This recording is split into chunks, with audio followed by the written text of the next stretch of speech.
lorsque nous lisons l'épître de Paul attentivement, 2 Corinthiens 1, 8, 9, 4, 7, 10, il semble que nous ayons affaire à deux personnages, Paul en lui-même et Paul en Christ. Tout ce que Paul dit depuis le début jusqu'à la fin de l'épître est contenu dans un thème unique. Il y a un seul principe qui sous-tend l'ensemble, et nous pouvons le résumer par ses propres paroles. Nous avons ce trésor dans des vases de terre. Dès le premier chapitre, nous voyons ce trésor dans des vases de terre. Et jusqu'au dernier chapitre, nous voyons toujours le vase de terre qui demeure, car l'un ne va pas sans l'autre. La deuxième épître aux Corinthiens est décrite de manière plus subjective. C'est l'écrit le plus subjectif du Nouveau Testament d'ailleurs, le plus personnel.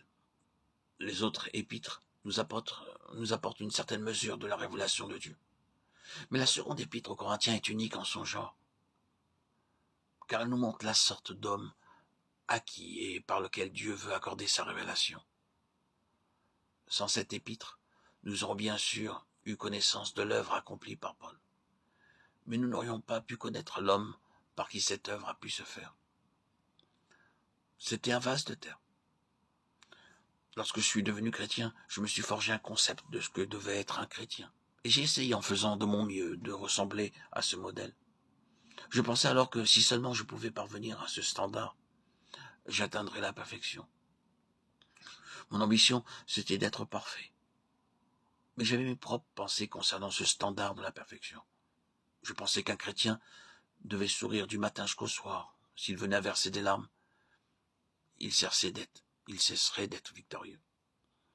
Je pensais qu'un chrétien parfait devait être une personne très courageuse, s'il lui arrivait de laisser paraître le plus léger signe de crainte. Alors, j'étais prêt à affirmer qu'il manquait de foi, qu'il ne pouvait pas se confier dans le Seigneur. Il n'était donc pas parfait. Je me suis attaché à cette conception des choses. Je pensais savoir ce que devait être un chrétien.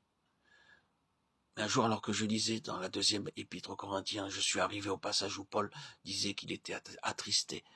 Chapitre 6, verset 10. Je fus arrêté. Paul était triste. J'ai réfléchi, j'ai poursuivi ma lecture et j'ai lu qu'il avait pleuré. J'ai alors pensé, se peut-il vraiment que Paul ait pleuré? J'ai lu qu'il avait été angoissé aussi, qu'il avait été perplexe. J'ai alors pensé, Paul a-t-il été angoissé? Paul a-t-il vraiment été perplexe? J'ai aussi lu ceci.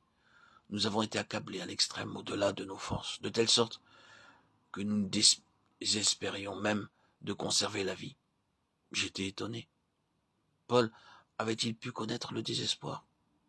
Je n'aurais jamais pensé qu'une personne comme Paul ait pu faire de telles expériences.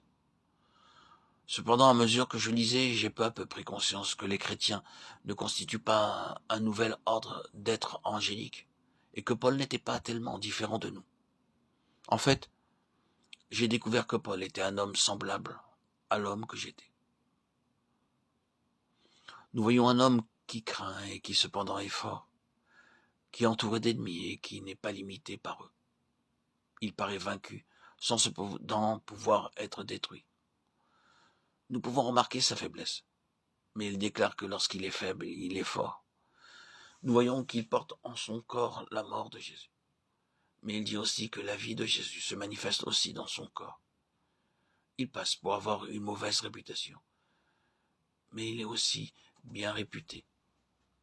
Regardez comme un imposteur, quoique véridique, comme inconnu, quoique bien connu, comme mourant et cependant vivant encore, comme attristé.